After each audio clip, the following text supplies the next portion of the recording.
Hello, it's evening time. I just couldn't be at my house this afternoon. So yeah, I guess it was adrenaline yesterday that I was pumped full of because now today I've just been, breaking down and I've been crying and I've been hurting bad cuz this is the man I gave my whole heart to. This is somebody I love, who I'm in love with, and it crushes the soul. And when your soul's crushed, it makes it hard to breathe. And he don't understand why his friends aren't upset with him, why no one's chewing him out for what he did. And yet I'm sitting here thinking this is all my fault. And I keep being told that it ain't my fault, but honestly, God, I mean,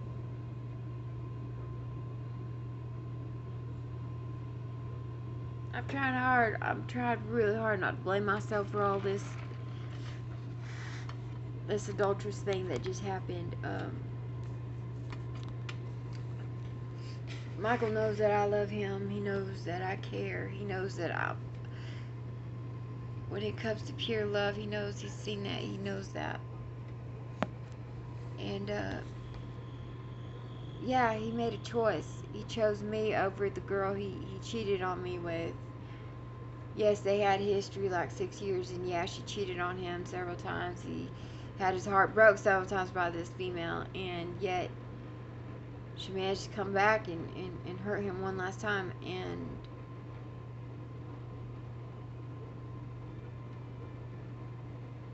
I tried so hard not to get redneck crazy because I know that ain't going to end pretty for nobody. So I've been trying to heal and process, but what's really, really getting to me, and it's like really affecting me, is how he's handling everything. It's like he's not really handling it. He's not really facing it. It's like he's hiding it all down his side, like he always does when something bad happens. And I know that he feels like shit, and I know that he's heartbroken for how badly he hurt me. And he told me yesterday that it was not fair to me or that other person. And I told him, no, darling, I'm sorry, but she done did what she did when she was with you. She, of all people, don't even be included on this whole you feel bad for what you did to both of us. No, it wasn't even like that. She found an opportunity, she took it, and she ran with that. And toxicness is just like a drug. It's very addicting. And that's what that girl did. She knew exactly what to say to him. She knew how to manipulate his thought process and make him feel like, you know, everything had changed about this person. And I mean, I don't see how people can actually be okay with themselves to be like that. I'm just grateful that I'm not. And yeah, boy, like that boy broke my heart. He broke my heart, and I had to make a call today and ask if it's okay to have heartache. Is it okay to be crying? And I was told it's perfectly normal because it's a healing process. It's coping with heartache, and it's like when my heart gets broke, it's like someone just recently passed away. It's like someone passing away. And for all y'all that do watch my video, whoever that may be, because I don't know, it doesn't ever tell me who's watched, but I'm dealing with a lot, and I'm having to cope with all this, you know, without the support of the person that's supposed to be supporting me. He's not making himself available to me and my needs right now, and it hurts. It really does. So I've tried to reach out to other people, but the person that I want the most to comfort me and love me and embrace me is the person that I love with all my heart. And he just feels like he's the biggest piece of crap on earth right now because he hurt me like that. and he understands that hurt. He knows exactly what I'm going through as far as the hurt, and he did exactly the same thing that he promised that he would not do, because he understands that pain all too well. So, he's scared that I'm gonna retaliate and go off and break his heart and hurt him badly. And it's like, why would I go do something that you just put me through and hurt me really bad? Why would I go do something that's so painful? And, I guess this is one of the most realist, like, vlogging videos I've done in a while. But honest to God, who and how can people live with themselves doing stuff like that and be okay ruining stuff? Like, how can people be that selfish to come into someone's life after such a sensitive tragedy and take advantage of that? It don't make no sense to me. It doesn't. And then try to play the manipulation, feel sorry, pity card just because you're not happy and you broke up and you lost somebody. You had a breakup with your relationship, so hey, let's go mess your ex's relationship up with his newly woman. It don't make no sense to me. Why are people so horrible? Why do they make horrible decisions as far as that goes? And they don't care who they hurt. That's the messed up part. And that it don't make no sense to me. It's like, why in the hell are you going to go hurt someone that you say you love so damn much and then going to cry when it happens to you solely based on the fact that you did it to yourself? Like, I am not one of those people that is going to stoop to that level and go cheat on Michael after he did what he did with me. He did what he did with that girl. And everybody, all the people connected to him or, had their opinion of me being like, not such a great person or whatever. And it's sad. It really is sad because in all my life, I have strived. This last 5 years, I have strived so much to be a better person. I have worked so hard to be a better person. I have worked so hard to be a forgiving person. I've been working really, really hard. And it's unfortunate that, most folks don't really grasp that concept. They just automatically assume that people don't change. Well, I ain't gonna lie, there are some people in this world that do not change. No matter how much they want to put on this little facade that they have changed for the better, unless you see those actions, there's not any reliability on that. So, because there is no reliability, it's really hard to truly believe somebody when they're like, oh, I've changed. No. You got to show that you've changed before people can see that you changed. Not put on a weak show just so you can get what you want. And to hell with consequences of who they're hurting.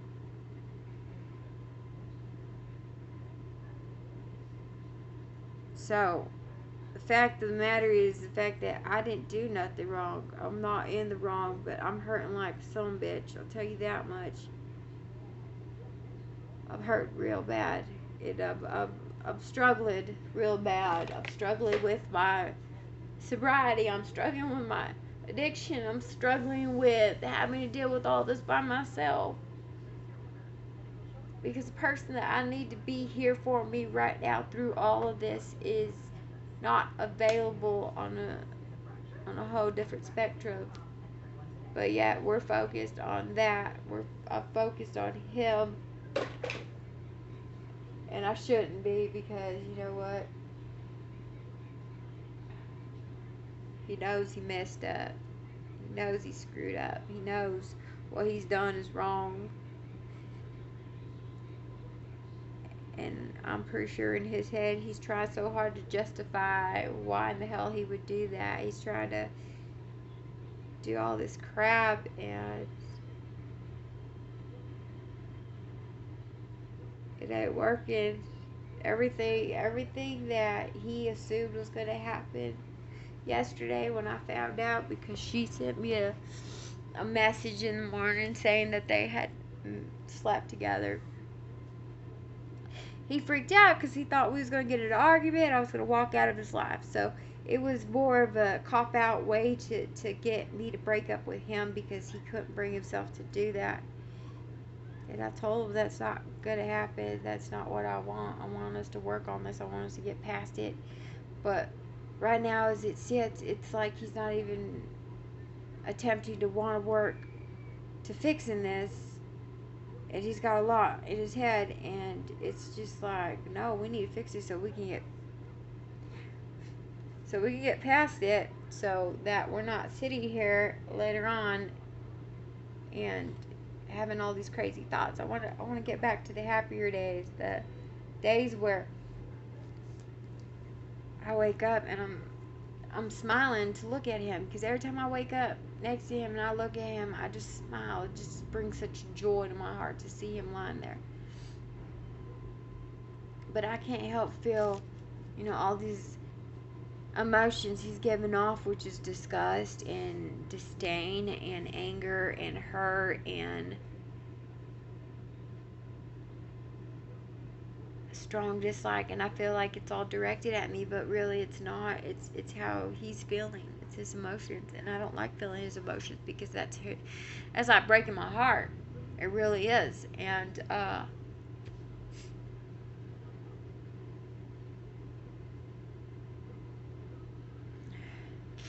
I really hope and pray that this girl has decided to be respectful enough to actually honor and respect what he has told her, that they're no longer having contact with one another. It wasn't even supposed to go this far. It should have never gotten to that point. It should have never even got to the phone call portion or the texting portion. It should have never got that far, but it did. And because it did, this is the end result of it all. His head's so screwed up right now because of everything she put in his head. Every little lie and deceitful manipulation she put into his head has got him so messed up, and his heart's being tugged at by her, that it really messed him up. And he asked her to keep it between her and him until he could figure out what he was going to do with us. And yeah, that's like the most cowardice thing anybody could do, honestly. And I remember months ago, before our friend passed away, I actually tried to end our relationship because of everything that had been happening and all that. And I tried, and I realized the minute I did it was a stupid mistake. It was a mistake, and that my feelings there were stronger than ever. And I'm grateful that our friend, the person that passed away and was buried a week ago, I'm so grateful and blessed that he wasn't here to witness this situation. Because I tell you what, I'm pretty sure, as well as I was around him, this would have never happened, and he would have been able to protect me and keep me safe. But things were good right before he passed away, and then he passes away, and it's hard on everybody. And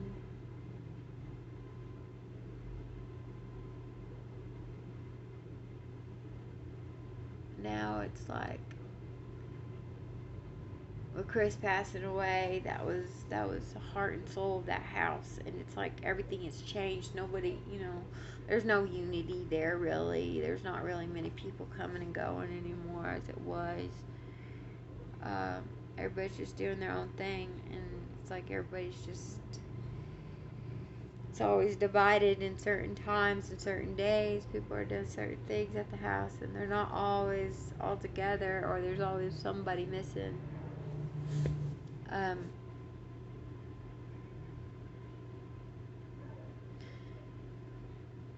but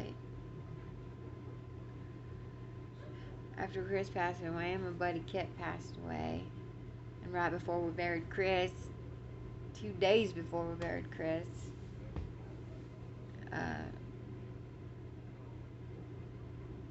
I get a text message that they wheeled my friend out of his apartment that he'd been sitting in there for like 2 weeks. Nobody found him for 2 weeks.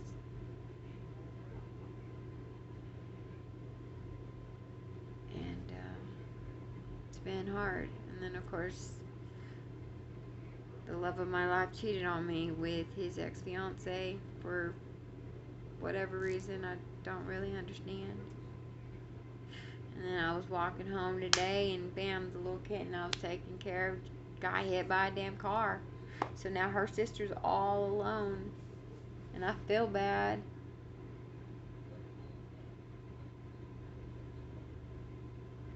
I feel real bad because all this tragedy's happening all at once,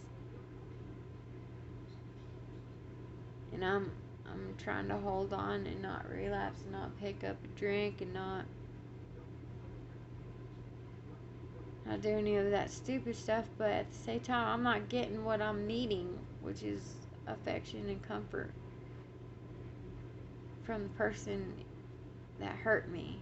And I know that sounds crazy and insane, but he's the person I need. I've been needing for a while to be here for me, and through it all, he still can't seem to bring himself to be there for me.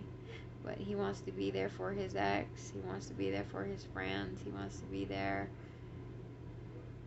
for others. And I always feel like I'm just being pushed aside. And right now, the time is just so crappy. Everything's so bad right now with timing. It's unfortunate, like seriously unfortunate, that all this stuff has happened, and I'm sitting here by myself wondering what's going to happen, what's going to come about of all this. This is the first time I've actually decided, hey, you know what, he's worth fighting for, he's worth standing up for, he's worth having in my life. And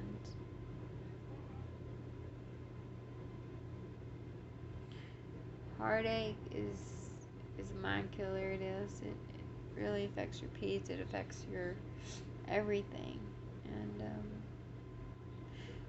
I know drinking or drowning my sorrows at the bottom of the bottle ain't gonna solve anything, because when I'm done and I'm sobered up, probably still gonna be there. The only difference is I've thrown away my sobriety and possibly restarted my damn relapse and trigger for my addiction. That's it. That's all that's come about of all that craziness.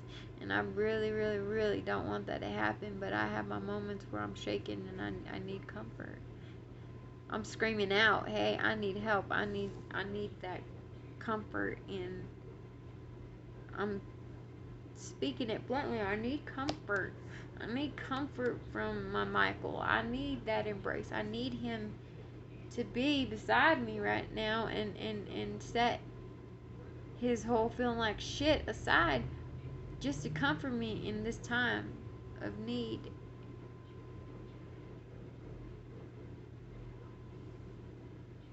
And I don't know if it's because he feels like the lowest of the lows right now, and he doesn't feel like he's good enough to be in my presence, or if he just truly is confused about who he really wants to be with, as far as me or his ex-fiance.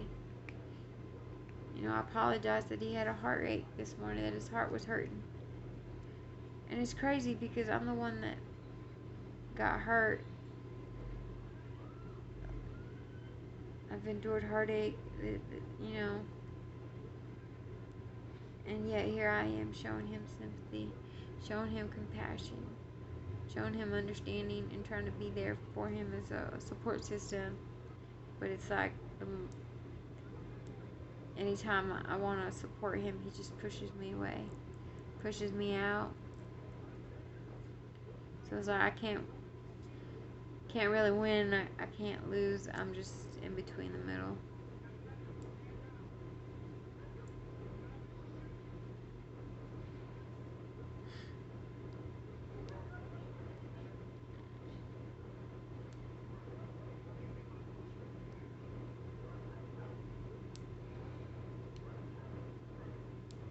It's really hard. That's all I know.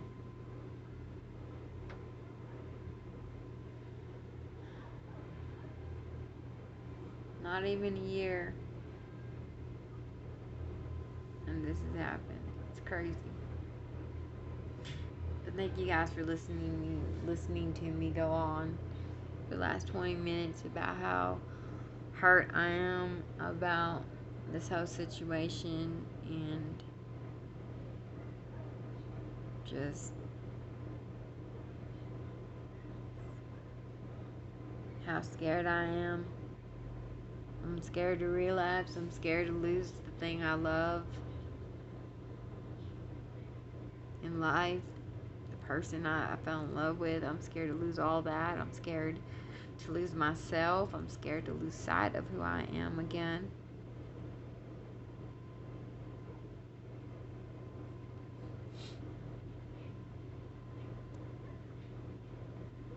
So I pray and I hope that things do work and pan out like they're supposed to.